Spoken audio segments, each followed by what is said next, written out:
Po, është e vërtet, do me thonë se atë të dhja bashkë, si kur do me thonë të bashkoheshin, do të kishin pasur 9 deputet. Mirë, po tani ajo nuk është më e mundshme, për shkak se njeri i cili dha dorëheqje njëri deputet, do me thonë e radhës që ishte kandidatja, është Lëvizjes Besa.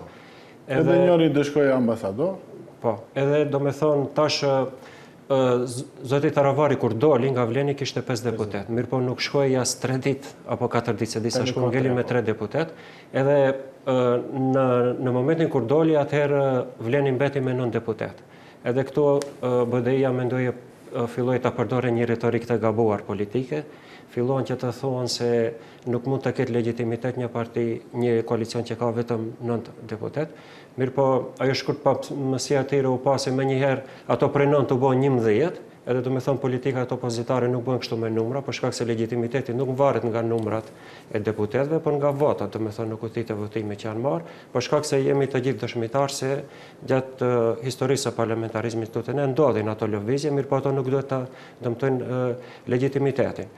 E tash e 11, tash përflitet se do të bëhen edhe 12. 2006-2008 më duket, edhe 98-2001, edhe këto i arsyeton. Jo, ka pasur lëvizje kur kanë lëvizur deputet nga njëri tabor në taborin tjetër, ka patur për shembull në vitin 2006 kur dy deputet të PPD-s numrat e deputetëve nuk e përcaktojnë legitimitetin, atëherë ti arsyeton edhe koalicionin e PD-s të 98-s, edhe koalicionin e PD-s 2006-s, edhe koalicionin e Vlenin tash.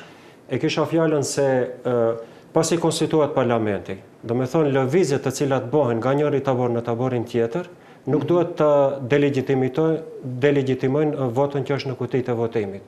Për shkak se kjo për shembull mund t'i ndodhë edhe BDI-s në njërë t'i marrë 18 deputet, pastaj të kalojnë tjerë nga tabori tjetër, nuk mund t'ja marrësh legitimitetin. Prandaj jo, ka patur raste edhe nga BDI-ja kur ka ndalur në parti tjera, ka patur raste në vitin 2008, mos i përmendim me emra.